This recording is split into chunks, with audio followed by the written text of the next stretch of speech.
네, 이번 강의 시간은 1주차 두 번째 강의에 해당되는 내용이죠. 오늘 이 시간에는 소형 산업용 드론을 위한 비행 제어 시스템을 소개하는 강의를 갖도록 하겠습니다. 비행 제어 시스템이라고 하면 그 비행기를 제어하기 위해서 사용되는 컴퓨터와 그다음에 그 컴퓨터 안에 들어가는 소프트웨어 스택을 포함하는 얘기를 하는 것입니다. 지금 드론 코드라고 하는 요 밑에 아마 그 로고가 보이는데 이 드론 코드라고 하는 데에서 오픈 소스로 그 PX4 스택이라고 하는 소프트웨어 체계를 내놨습니다. 그래서 이것들을 세계적으로 많이 사용하고 있는데 저희 회사에서도 이걸 기반으로 시스템들을 개발하고 있는데 이 내용을 중심으로 여러분에게 비행제어 시스템을 소개해 드리도록 하겠습니다.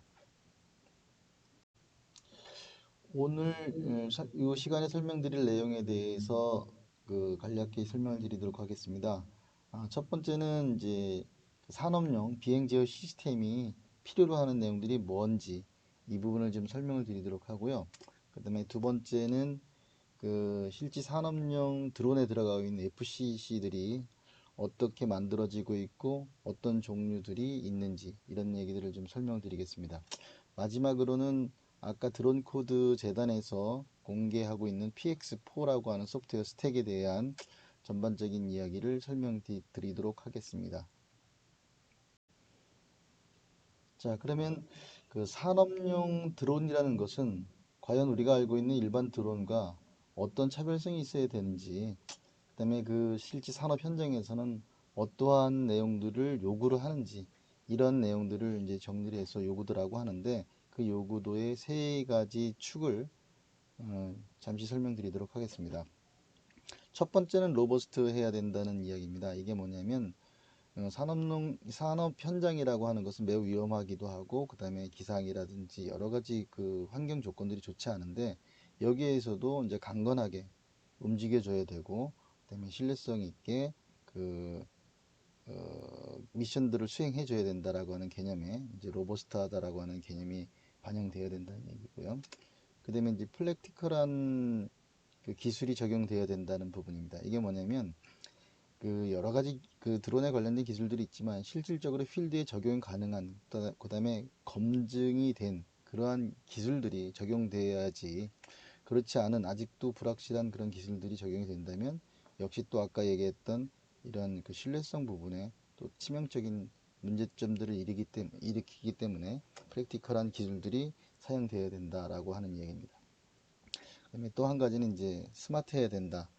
이 얘기는 이제 드론을 운영을 하는 데 있어서 비가시권, 그다음에 가시권 영역이라고 이제 나누어서 설명을 하는데 대부분 눈에 보이지 않는 영역에서 내가 조종을 직관적으로 하지 않는 부분들이 많이 있기 때문에 실제 그 비행기는 스스로의 문제점과 위험 상황이라든지 그다음에 이머전시 사항들을 그 스스로 감지해서 거기에 걸맞는 대응을 스마트하게 해야 된다라고 하는 것이 이제 또 중요한 요인입니다. 그 외에도 여러 가지 이제 인터페이스라든지 이런 음, 접근 방법들이 그 다양하게 널려 있어야 된다라고 하는 개념에서도 또 스마트해야 된다라고 하는 개념이 요구되는 것입니다.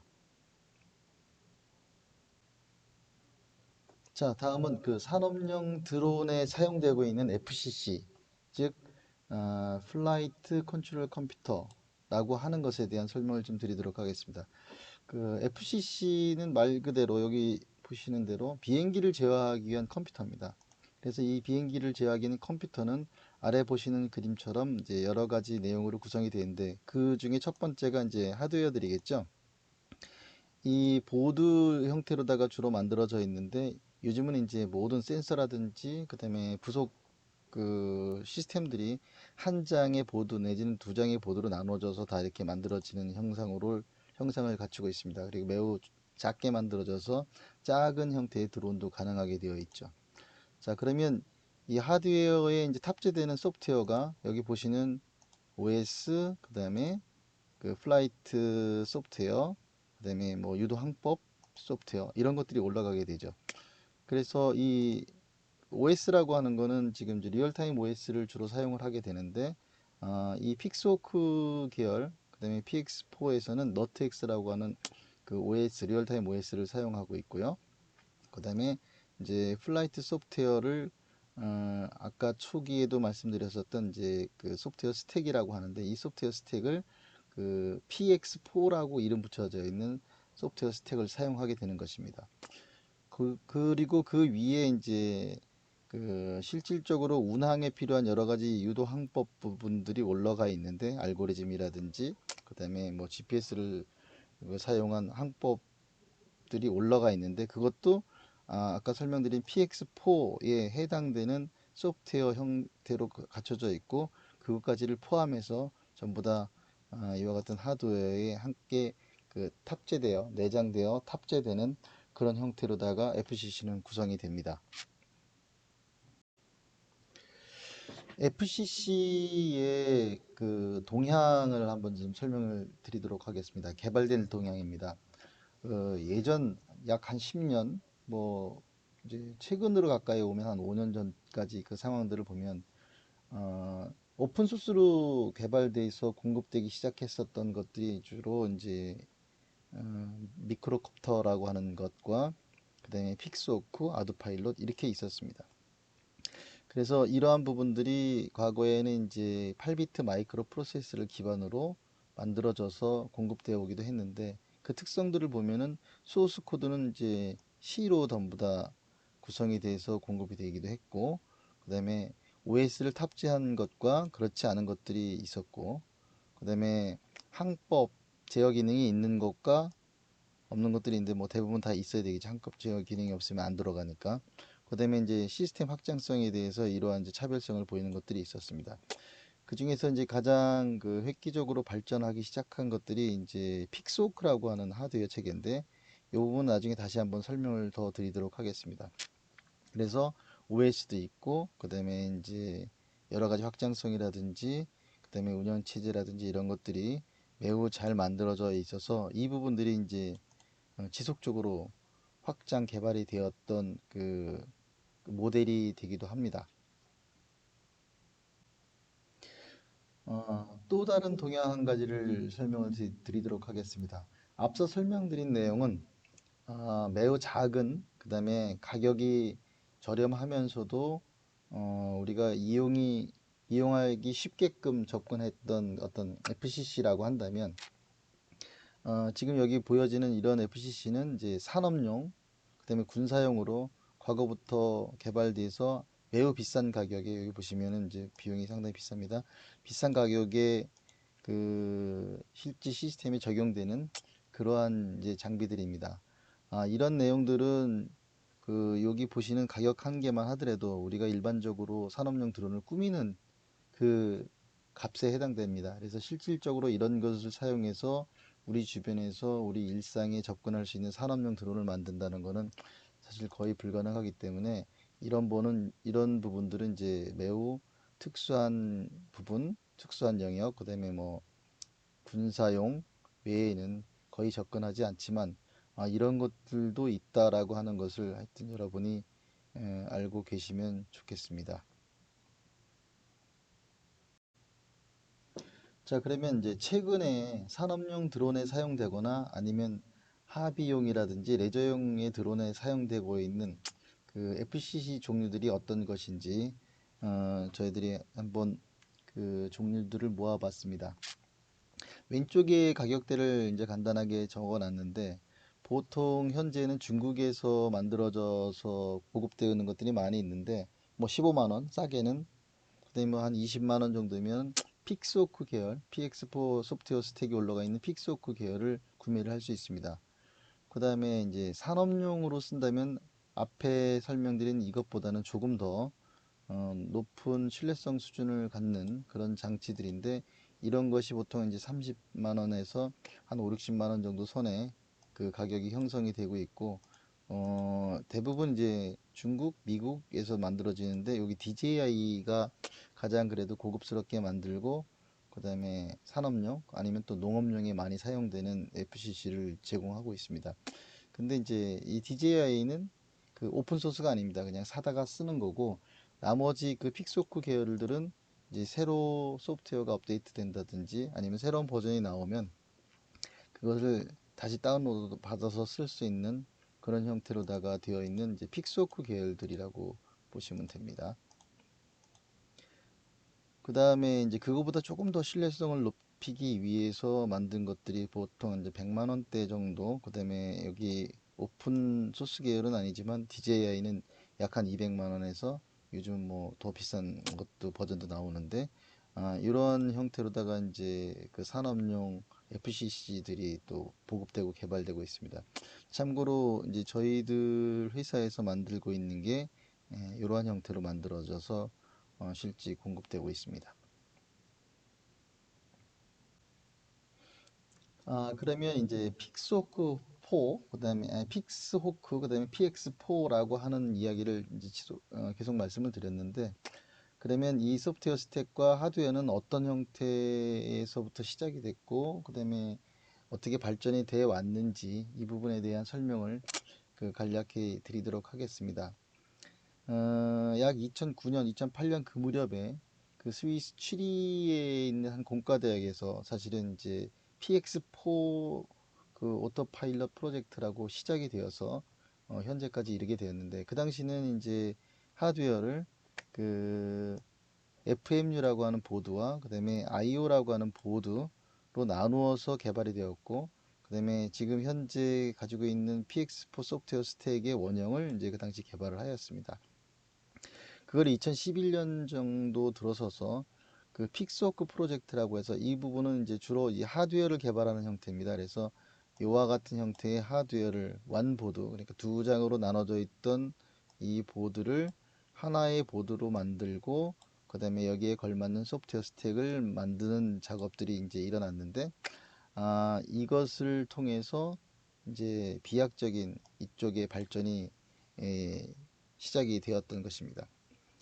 여기에 지금 APM 스택이라고 있는데, 요거는 이제 같은 하드웨어에 개발 그룹이 다른 PX4 쪽을 개발하고 있고, 그다음에 물론 이 PX4를 기반으로 하는 APM 스택이라고 하는 것을 또 개발하는 그런 그룹이 있었는데, 이 부분은 나중에 설명드릴 수 있을 때 다시 한번 설명을 드리도록 하겠습니다. 어쨌든 이 두 가지 소프트웨어 모두가 호환성 있게 이 픽스호크라고 하는 이 하드웨어에 탑재될 수 있도록 개발이 진행되었습니다. 현재까지 오기 전에 2014년 정도쯤에 그 드론 코드라고 하는 재단이 이제 만들어졌습니다. 이 프로젝트는 이제 리눅스 재단과 그다음에 인텔, 뭐 퀄컴 이런 이제 큰 그 재단과 기업에서 비용을 투자해서 드론 코드라고 하는 워킹 그룹을 만들고 시작이 되었는데, 아, 앞서서 만들어졌는 픽스호크와 그다음에 PX4 스택의 소프트웨어를 포괄적으로 수용을 해서 본격적인 이제 그 드론 코드 재단으로 만들어져 갔고, 그다음에 이제 오픈 소스를 본격적으로 관리를 하면서 가게 되는 계기가 되었습니다. 그래, 지금 현재에서는 이제 그 봤었던 앞서 설명드렸던 이런 하드웨어와 그다음에 소프트웨어들이 이제 드론 코드를 통해서 움직여 가고 있지만, 드론 코드에서는 소프트웨어 스택에 관련된 거에 이제 그 오픈 소스를 관리하고 리딩을 하고는 있지만, 하드웨어에 관련되는 거는 더 이상 실질적으로 이와 같은 형태로 내놓지 않게 되었습니다. 왜냐하면 이제 하드웨어는 너무 이제 다양한 그 기업들이 다양하게 그 생산을 하게 되니까, 그런 다양성을 유지를 시켜주기 위해서 일단 그 바이너리 컴포터블 하기만 하면 그 하드웨어는 그 각자 알아서 만들면 됩니다라고 하는 그런 개념으로 이제 릴리즈를 하게 된 거죠. 그래서 그 2세대, 3세대까지의 하드웨어는 공개적으로 회로까지 다 나왔지만, 그 4세대 이후부터는 회로는 각자의 그 하드웨어 메이커에서 하고, 단지 그 드론 코드에서 제한하는 그 표준 아니면 이제 정의되어 있는 여러 가지 포트라든지 그다음에 하드웨어적인 정의가 있는데 그거에 맞춰서 그 디자인을 하면 된다라고 하는 개념으로 이제 그 시스템들이 개발되고 진행을 하게 되었습니다. 지금부터는 아까 설명드렸었던 이제 그 픽스호크라고 하는 하드웨어 부분과 그다음에 거기에 올라가는 탑재되는 PX4라고 하는 소프트웨어 스택에 대한 그 전반적인 내용을 설명드리는 시간을 갖도록 하겠습니다. 예, 지금부터 설명드릴 내용에 관련된 그 내용물들입니다. 먼저 그 오픈 아키텍처와 오픈 소스라는 말들을 많이 쓰는데 그 개념이 뭔지를 좀 설명드릴 거고, 그 다음에 이제 PX4의 전체 관련된 플랫폼 형상을 좀 설명드릴 거며, 그 다음에 하드웨어에 관련된 부분인데 이제 바로 FMU, 그 다음에 IO 이 두 가지 모듈이 초창기 픽스호크가 만들어지기 전 단계의 두 가지 모듈에 관련된 내용인데 이 부분 좀 소개시켜 드릴 거고, 그 다음에 이 두 가지를 모아서 만든 이제 하나의 보드인 FCC를 설명드릴 거고요. 그 다음에 그 여기에 올라가는 이제 그 PX4 소프트웨어 스택을 설명을 드리도록 할 겁니다.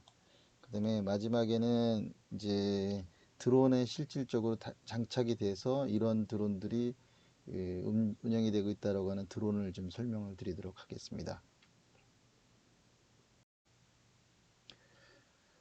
자, 이제 PX호크, 그 다음에 PX4는 오픈 아키텍처라고도 하고, 그 다음에 오픈 소스라고도 하는데, 먼저 오픈 아키텍처라고 하는 개념이 도대체 뭔지 설명을 드리도록 하겠습니다. 오픈 아키텍처는 하드웨어적으로나 소프트웨어적으로, 그 다음에 외부의 시스템과 결합되는 데 있어서의 어떤 표준성을 갖는다라고 하는 개념이 크죠. 그래서 그 내용들을 좀 본다면, 여기 설명되어 있는 내용을 잠깐 보도록 하겠습니다.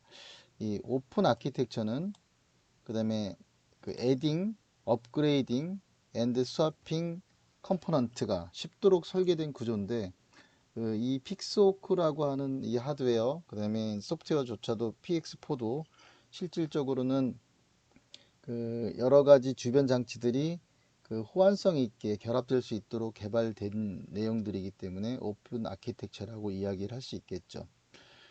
그렇다면 이제 오픈 아키텍처는 주로 이제 표준화된 어떤 버스, 포트, 인터페이스 이런 일들을 사용하는데 역시 픽스호크에도 그러한 이제 포트라든지 인터페이스라든지 그다음에 그 통신 데이터 링크 관련된 어떤 그 표준 이런 것들이 이제 준비가 되어 있습니다.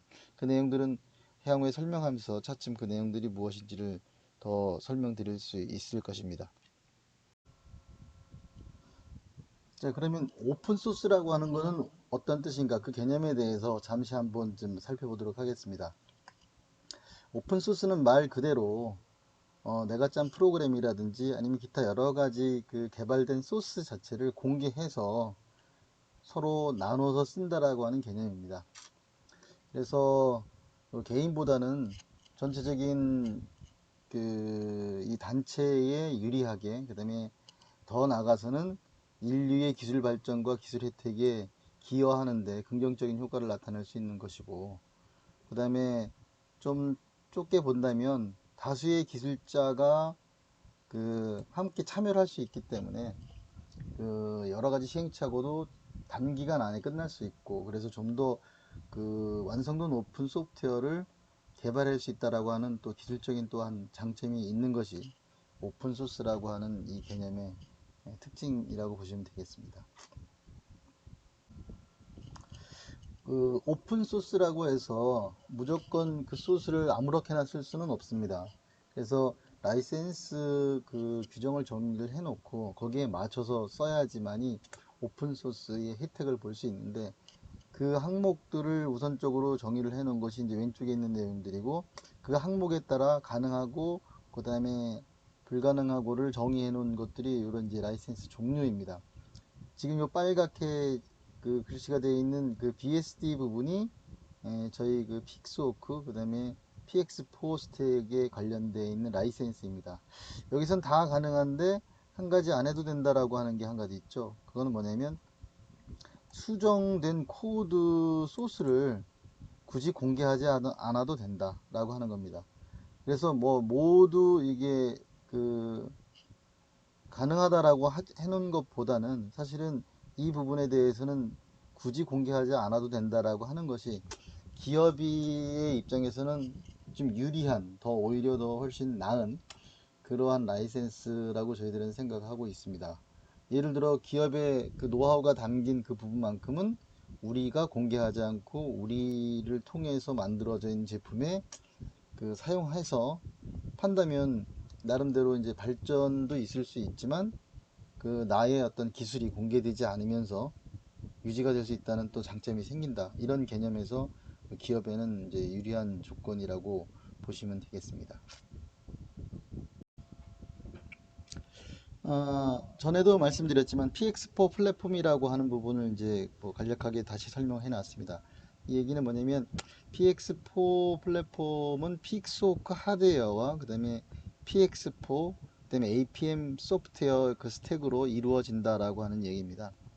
오른쪽 그림을 보시면 더 간략하게 표현이 되는데 결국 PX4 플랫폼은 PX4 소프트웨어 스택과 그 다음에 APM 소프트웨어 스택 두 가지를 다 올려서 사용되는 이 형상을 PX4 플랫폼이라고 하고 왼쪽에 있는 이 이제 내용들을 이렇게 쭉 보시면 결국 이제 드론 코드 프로젝트에서 픽스호크 프로젝트에 의해서 하드웨어가 나왔고 그 다음에 이 프로젝트는 이제 스위스에 있는 ETH 취리히라고 하는 그 공과대학에서부터 뭐 시작되어서 만들어졌다라고 하는 내용들이고 그 다음에 이제 오토파일럿 소프트웨어는 PX4와 APM 두 가지가 제공 서포트 된다라고 하는 내용들이 있습니다. 자세히 한번 시간 나실 때 읽어보시면 좋겠습니다. 지금부터는 이제 아까 말씀드린 그 플랫폼 중에서 먼저 이제 하드웨어 부분에 관련된 것을 설명을 드리도록 하겠습니다. 아까 말씀드린 그 픽스호크 프로젝트는 그 이전에 FMU와 IO 모듈 두 가지로 나눠진 것을 픽스호크라고 하는 한 개의 보드로 만들었다고 이제 말씀을 드렸는데 그 나누어지기 이전의 보드에 대한 설명을 잠시 드리도록 하겠습니다. 이게 이제 이전에 있었던 그 FMU라고 하는 보드인데 이 보드를 보시면은 이제 요거는 이제 앞면이고요. 이쪽 부분은 앞면이고 그다음에 이쪽은 이제 뒷면인데 이 앞면 뒷면에 들어가 있는 이 IC들을 내용들을 가만히 한번 살펴보도록 하겠습니다. 먼저 프로세서는 32비트 그 ARM 계열의 그 M4 계열의 그 프로세서를 사용하고 있습니다. 초반기 사용할 때는 168 메가헬츠 정도의 CPU 클럭을 갖는 프로세서를 사용했고요. 그 다음에 사용된 거는 이제 3축 그 가속도 센서와 그 다음에 자이로 센서를 가지고 있는 그 센서 모듈, 그 다음에 3축 자이로 센서 모듈 두 가지가 있죠. 여기 두 가지를 썼고 그 다음에 또 한 가지는 그 마그네토 센서가 3축짜리가 또 하나 사용이 되고 있습니다. 이건 하니엘 걸 썼고요. 그 다음에 이제 압력 센서, 그 기압 센서입니다. 그 기압 센서가 있어서 이제 그 고도를 알기 위한 기압 센서가 있어서 그, 그 모든 상황, 그 비행에 관련된 정보를 그 센싱할 수 있도록 설계가 되어 있습니다. 그 다음에 그 인터페이스 포트가 정의되어 있는 내용이 있습니다. 포트, 통신 관련한 포트는 그 시리얼 포트가 4개, 그 다음에 I2C 포트가 2개, 그 다음에 SPI하고 캔이 각각 1개씩 포트가 이제 제공이 되도록 설계가 되어 있었고요. 그 다음에 이제 컨트롤 인풋과 아웃풋은 이제 PWM이 들어갈 수 있는 포트로 정의가 되어 있습니다. 그 다음에 한 가지는 이제 출력에 관련된 주로 이제 모터를 돌리기 위해서 사용되는 그 PWM 출력 포트는 8개로 제공되도록 설계가 되어 있습니다. 그 다음에 이제 그 하드웨어에다가 그 펌웨어를 포팅하기 위한 JTAG 관련 포트가 있는 것으로 정의되어 있습니다. 다음은 그 PX4의 그 아까 FMU 모듈과 결합되어서 사용되고 있는 I/O 모듈입니다. 보시는 바와 같은 형상으로 만들어져 있고, 그 다음에 여기서 가지고 있는 그 기본적인 기능들은 모터 컨트롤에 관련되어 있는 인터페이스를 지원하게 만들어져 있고, 그 다음에 그 직비, 그 다음에 기타 통신 모듈들을 장착할 수 있도록 만들어져 있는 게 이제 I/O 모듈이 하는 업무의 대부분이라고 보시면 되겠습니다. 지금 보시는 이 그림이 이제 앞에 설명된 두 모듈, 그 FME와 I/O 모듈을 합해서 하나로 만들어져 있는 픽소크라고 하는 이제 모듈의 형상입니다. 요 위 아래는 요게 이제 윗면, 그다음에 이쪽이 아랫면에 해당되는 보드인데, 요 아랫면에 해당되는 보드의 내용을 보시면 요 부분이 바로 이제 그 메인 CPU, 32비트 메인 CPU에 해당되는 거고, 그 다음에 이게 이제 I/O 모듈에 해당되는 부분이 요 CPU가 되겠습니다. 그래서 요 CPU하고 이 두 개의 CPU가 한 개의 모듈 안에 이제 들어와 있는 형태로다가 개발이 되어 있고, 요 주변에 여러 가지 아까 설명드렸던 센서 모듈들이 다 이 자리, 이 한 보드 안에 들어와 있습니다. 이 기판은 이제 8층 기판으로 이루어져 있고, 집적도가 매우 높아서 사실은 그대로 사실 만들기도 초기에는 쉽지 않았었습니다. 근데 요즘에 이제 많이 그 PCB를 제조하는 기술들이 많이 발달돼서 뭐 큰 어려움 없이 지금은 이제 제작을 할 수 있고, 그다음에 이제 전체적인 외관 형태 케이스까지 포함했을 때는 이와 같은 형상이 되어 있고, 요 오른쪽 아래쪽에 여기 보여 있는 이 부분이 요 영역 부분이 바로 이제 모터에 관련된 PWM 신호들이 출력이 나오는 부분으로서 여기서 모터에 들어가는 ESC들이 여기에 다 물려 있는 이런 형상으로 만들어져 있습니다. 이 위에는 여러 가지 이제 통신 포트라든지 그다음에 뭐 GPS라든지 외부 그 전자 장치들을 붙일 수 있게끔 이제 통신 포트, 인터페이스 포트들이 만들어져서 붙일 수 있도록 그 구성이 되어 있습니다. 다음은 그 PX4 스택의 그 내부 구성에 대한 설명을 좀 드리도록 하겠습니다. 이 PX4 스택은 말씀드렸듯이 이제 소프트웨어 영역인데, 앞에 그 전체적인 하드웨어 설명을 할 때 FCC 하드웨어 설명을 드릴 때 드렸었던 내용이 이제 이 내용인데, 좀 더 구체적으로 그 내용의 내용물들이 어떻게 구성되어 있다를 아마 이것을 보시면서 그 확인을 하실 수 있을 겁니다.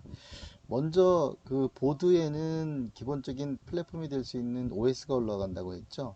그래서 여기 보시는 이제 하드웨어 너트엑스라고 하는 그 하드웨어 그 하드웨어에 포팅이 되는 RTOS, 그다음에 이제 이 픽소크라고 하는 하드웨어를 요런 형태로 지금 이제 표시를 했습니다.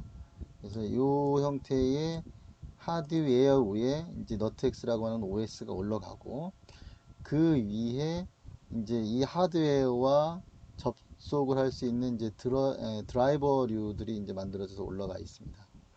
그 다음에 통신이라든지 기타 여러 가지 관련된 미들웨어 위에 이제 비행 제어를 전문적으로 하고 있는 플라이트 스택 부분이 이제 들어가 있는데, 이게 바로 그 비행을 위한 알고리즘이라든지 자세 제어를 한다든지 하여튼 비행의 특성을 나타낼 수 있는 이제 소프트웨어 스택이 바로 이 부분인데, 이 부분에 관련된 내용들을 다시 한번 더 그 구체적인 내용을 살펴본다면, 이와 같이 수많은 이제 소프트웨어 타스크들이 동시에 실시간으로 멀티타스킹이 되고 있는 그런 형상으로 이제 운영이 되고 있습니다. 물론 이 각각에 해당되는 이 모듈들은 각각의 모듈들은 별도의 그 OS, 그러니까 너트엑스라고 하는 OX가 만들어져서 돌리면 이 너트엑스 기반으로 각각의 그 모듈들이 동시에 돌아가는 형상으로 만들어져 있기 때문에 사실 프로그램을 짜고 운영 관리하는데 매우 그 유리합니다. 그다음에 편리하기도 하고, 그다음에 개발하는 데도 많이 도움이 되죠.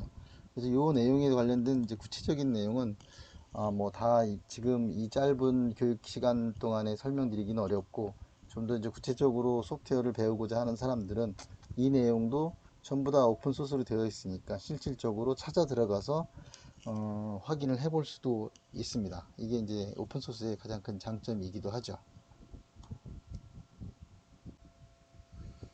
다음은 아까 그 플라이트 스택, PX4 스택이 가지고 있는 그 기능적인 내용입니다. 그래서 이거는 이제 그 비행 조종자가 선택해서 쓸 수 있도록 그 모드를 선정할 수 있도록 되어 있는데 그 내용을 크게 보면 첫 번째는 이제 수동, 그 다음에 반자동, 자동 모드가 있어서 그 필요에 따라서 선택하면서 운영을 할 수 있도록 소프트웨어가 설계되어 있습니다. 다음은 그 PX4 스택 그 소프트웨어가 어떤 그 형태로 어떤 개념으로 움직이는지에 대한 내용입니다. 요 각각에 해당되는 블럭들은 실질적으로 하나의 타스크에 해당되는 내용들인데 요 부분은 이제 나중에 더 구체적으로 설명할 기회가 있을 때 드리는 거로 하고 오늘은 그 개념적인 설명을 좀 드리도록 하겠습니다. 먼저 아까 압력, 자세, 그다음에 기타 그 자이로 관련한 어떤 정보 이런 것들이 다 이제 이 센서 쪽에 게더링하는 데서 그 수집을 하게 되고 그다음에 그 수집된 내용이 이 에스티메이터로 이제 들어오게 됩니다. 여기서는 이제 그 모든 센서 데이터 내용들을 연산을 해서 나의 현재의 그 위치, 자세, 위상이 이렇구나를 이제 계산해서 요 세 가지 이 모듈로 이제 사용할 수 있도록 분배를 해주게 됩니다. 이 내용 중에서 이제 앞에 보시면 내비게이터, 뭐 말 그대로 내비게이션을 해주는 역할을 하는 모듈이고, 그 다음에 여기는 이제 위치에 관련된 그 제어를 해주는 모듈이고, 그 다음에 여기는 이제 그 어떤 그 레이트, 그러니까 얼마만큼 기울이고 어떻게 자세를 취해서 어떻게 갈 것인지 해당되는 부분이 이제 레이트 컨트롤 부분인데, 이 부분 세 군데에서 앞에서 만들어져 있는 이제 센서 정보들이 자세와 위치와 센서에 관련된 정보들이 이제 들어가게 됩니다. 그러면 이제 결과적으로 이쪽 내비게이터는 내가 정해져 있는 그 길, 그 다음에 가야 될 어떤 루트에 얼마만큼 떨어져 있는지를 보고서 해당되는 이제 그 커맨드가 여기서 이제 출력이 되는 거고, 포지션은 내가 그 가야 되는 길과 그 다음에 다음으로 옮겨가야 될 어떤 위치와의 이격 관계를 이제 연산해서 그 해당되는 출력을 어느 방향으로 어떻게 가야 된다라고 하는 출력을 내는 영역을 담당하는 것이라고 보시면 되고, 여기는 이제 최종적으로 그 출력을 가지고 나는 이제 몸을 어떻게 기체를 어떻게 움직여야겠다라고 하는 결정이 여기서 난다라고 보시면 되겠습니다. 결정적으로 나와 있는 그 결과 값에 따라서 이 믹서라고 하는 부분은 무엇을 하느냐면, 기체가 그 풀업이 4개일 수도 있고 6개일 수도 있고 8개일 수도 있는데, 그렇게 되어 있을 때 그랬을 때 나는 어떤 자세를 취하기 위해서는 어느 프로펠러에는 어느 정도 힘을 줘야 되고, 그 다음에 어느 프로펠러와 어느 프로펠러는 뭐 어떤 식으로 얼마만큼의 그 속도를 감해야 된다라든지 이런 것들이 연산이 일어나야 되겠죠. 그래서 그런 필요한 파워를 얼로케이션 해주는 영역이 이제 이 믹서라고 하는 영역에서 일어난다라고 보시면 되고, 거기서 결정난 것들을 이제 각각 그 해당되는 모터, 뭐 액추에이터라고 해봐야 이제 지금은 모터가 대부분이죠. 일단 그 모터의 그 출력에 해당되는 결과값을 넘겨줘서 각각의 이제 모터들이 어, 넘겨준 값에 의해서 작동을 하게 되는 그런 형상의 소프트웨어의 그 모양으로 보시면 되겠습니다.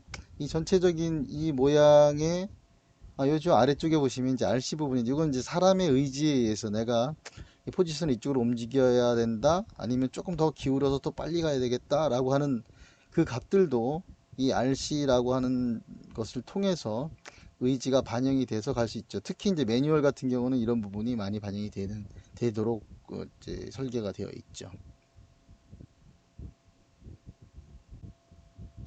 네, 이 그림은 앞서 설명드린 그 개념 과 달리 이제 실질적으로 해당되는 설계되어 있는 모든 그 모듈 멀티타스크의 그 타스크 모듈들입니다. 이 부분들이 이와 같이 서로 그 관계를 맺고 데이터를 주고받으면서 앞서 설명드린 개념대로 그 픽스호크 하드웨어가 운영되고 그 다음에 제어가 되는 것입니다. 이거 하나하나에 해당되는 내용들은 뭐 이 시간에 설명드릴 수는 없고, 관심이 있으신 분들은 그 오픈소스, 그러니까 드론 코드 사이트를 통해서 찾아 들어가시면 하나하나를 다 확인해 보실 수 있습니다. 그래서 소프트웨어 관심이 많으신 분들은 그와 같은 그 접근 방법을 통해서 한번 공부를 해 보심도 가능하다라고 하는 말씀을 좀 드리고 싶습니다.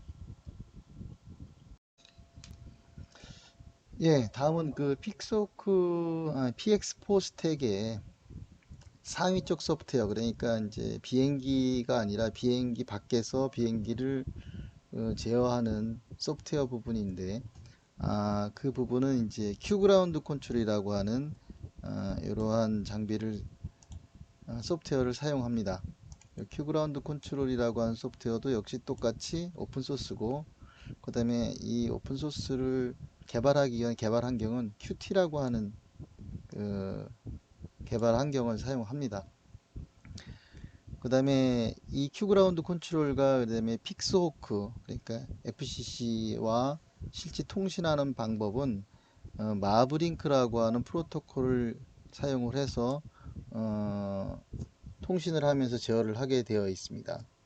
그 다음에 실제 그 통신은 시리얼 통신이 기본이고, 그 다음에 UDP 또는 TCP 통신이 가능할 수 있도록 그 큐그라운드 컨트롤에서 그 통신 선택이 가능하도록 그 지원이 되게 설계가 되어 있습니다. 다음은 그 큐그라운드 컨트롤이 가지고 있는 기본 기능 몇 가지를 이제 설명을 드리도록 하겠습니다. 첫 번째는 이제 텔레메트리 통신을 통해서 비행기의 현재 위치 좌표를 이제 계속 그 찍어 나갈 수 있다, 실시간으로 하는 기능이 한 가지가 있고, 또 한 가지는 그 실제 이제 비행기는 사이즈라든지 추력이라든지 기타 여러 가지 조건에 따라 그 비행을 제어하기 위한 여러 가지 변수가 있습니다. 그 파라메타, 그 변수들을 세팅해 주기 위한 그 과정이 있는데, 그 과정에 해당되는 그 UI를 제공한다, 이런 내용이고요. 그다음에 이제 세 번째는 그 비행기가 어디 어디를 자동으로 다녀와라 라고 할 때 그 다녀와야 될 그 포인트를 찍어주는 거를 이제 웨이 포인트라고 합니다. 이 웨이 포인트에 관련된 부분을 설계를 할 수 있도록 만들어져 있는 기능이 또 있고, 그 다음에 이제 아까 이런 어떤 플로팅 되는 텔레메트리를 통해서 위치가 찍혀지는 그 배경 화면을 이제 맵으로서 그 설정을 할 수 있다 하는 그 기능이 있고, 그 다음에 또 한 가지는 이제 이 마브링크를 통해서 여러 대의 비행기를 한 개의 GCS에, 휴그라운드 컨트롤에서 볼 수 있게끔 하는 기능이 있다, 이렇게 지금 정리가 되어 있습니다. 그 큐그라운드 컨트롤에는 또 여러 가지 기능 중에서도 그 이미 비행을 끝나고 돌아온 데이터, 그걸 로그 데이터라고 하는데, 그 로그 데이터를 가지고 어떤 형태로 움직였구나라고 하는 그런 내용들을 분석해 볼 수 있는 그런 기능들도 포함되어 있습니다. 또 보시는 바와 같이 여기 수없이 많은 변수들, 파라메터들을 세팅하고, 그 다음에 운영에 관련된 여러 가지 환경들을 세팅할 수 있게끔 많은 기능과 메뉴들이 제공이 되도록 개발되어 있습니다. 다음은 그 PX4 스택 중에서도 이제 좀 중요한 부분 중에 속하는 것입니다. 이거는 뭐냐면 그 픽스호크, 그다음에 PX4 스택을 내장한 픽스호크라고 하는 FCC와 지상국 큐그라운드 컨트롤 간의 통신을 통해서 비행 제어를 하게 되죠. 그다음에 이제 비행 상태도 점검을 하게 되고, 그럴 때 사용되는 이제 통신 프로토콜이 이 마브링크라고 하는 것입니다. 이 마브링크는 이쪽 픽스호크만 사용하는 것이 아니라 이 밑에 보듯이 수없이 많은 FCC들이 실제 이거를 사용하고 그 다음에 운용을 하고 있습니다. 그래서 픽스호크 FCC만 갖는 그냥 고유의 프로토콜이기보다는 널리 범용적으로 쓰고 있는 프로토콜이다라고 이해를 하시면 되겠고, 이 통신 프로토콜의 특징은 RF 환경에서, 그러니까 이제 무선 환경에서 데이터를 보내다 보면 사실 중간에 노이즈도 들어오기도 하고 잠시 끊어지기도 하고 이런 일들이 많이 있는데, 일반적인 유선상의 통신 프로토콜은 그런 것들을 고려하지 않고 많이 개발되어 있습니다. 그러다 보니까 한번 가다 잘못되면 처음부터 다시 보낸다든지 이런 일들이 많이 있는데, 마브링크에서는 그럴 수 있는 환경을 이미 예상을 하고 RF 데이터 링크 환경에 최적화를 해서 개발했다라고 하는 것이 이 마브링크의 특징이라고 이해를 하시면 되겠습니다. 이 마브링크 그 프로토콜은 매우 단순한 프레임 구조를 가지고 있습니다. 그래서 보시는 바와 같이 이 헤더 부분만 있고 나머지는 전부 다 이제 페이로드라고 표시한 이 부분이 바로 음, 여러 가지 그 메시지라든지 데이터들을 여기다 실어서 이제 보내게 되는데, 그거는 여기 쭉 있는 데이터 내용 중에서 메시지 아이디, 이것에 의해서 메시지 아이디에 의해서 그 다음에 들어가야 될 데이터 내용들이 결정되는 형태로 되어 있습니다. 그 다음에 제일 마지막에는 CRC가 있어서 중간에 노이즈라든지 어떤 문제에 의해서 만약에 깨졌을 경우에 데이터 그 프레임 자체를 버릴 수 있는 CRC가 하나 있는 게 이제 마지막으로 되어 있어서, 구조는 간단하지만 요 안에 있는 내용을 이제 얼마든지 이렇게 보시면 이제 N이라고 써놨죠. 메시지의 용도나 그 다음에 메시지의 내용에 따라서 사용되는 데이터 개수는 250, 256개겠죠. 그래서 요거 나머지 데이터 빼놓은 나머지 256개, 한 바이트로 정의를 하게 되어 있으니까 256개의 데이터를 여기다가 실을 수 있도록 데이터 구조가 되어 있습니다.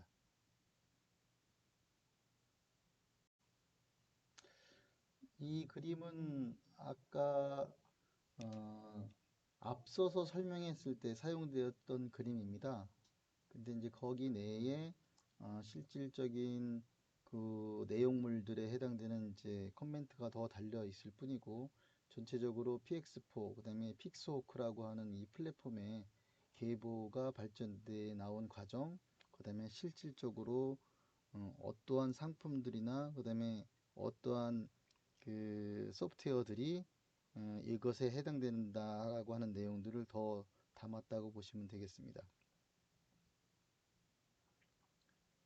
아, 이 내용은 보시면 이제 하드웨어가 지금까지 개발되어 나온 과정인데, 제가 보여드리려고 하는 거는 뭐냐면 예전부터 이렇게 쭉 발전되어 나왔지만 이것은 이제 거의 표준의 형태로다가 지금까지 개발되어 나왔죠.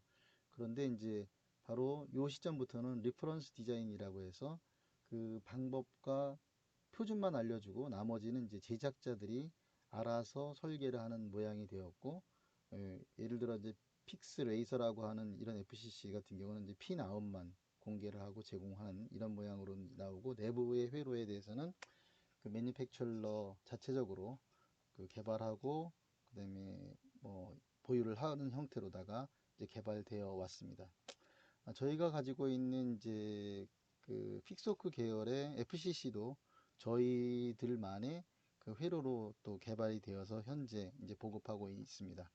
대부분 앞으로도 이런 형태로 이제 그 리퍼런스 디자인 형태로 매니팩처러들은, 그러니까 생산자들은 개발하고 아마 진행을 하게 될 것이라고 예상을 합니다.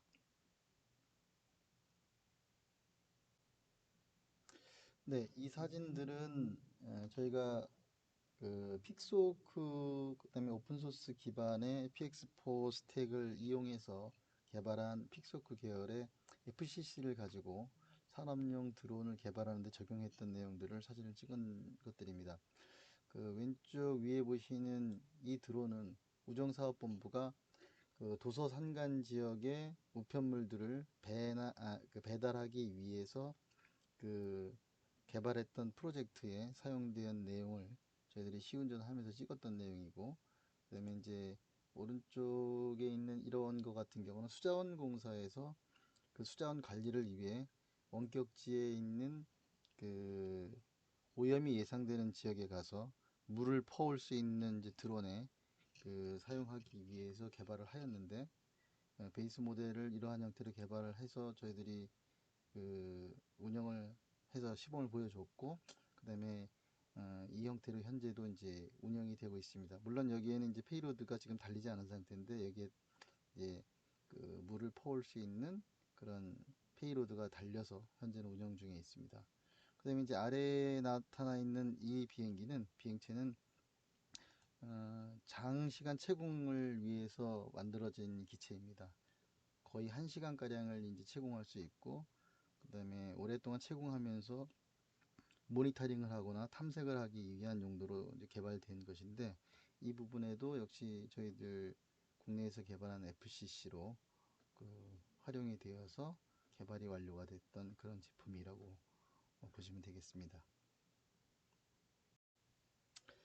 이상으로 이번 주차 강의를 마치고, 다음 주에는 이제 드론에 관련된 소프트웨어를 개발하는 전체적인 방법이나 접근 방법에 대한 설명들을 이제 진행하도록 하겠습니다. 수고 많으셨습니다.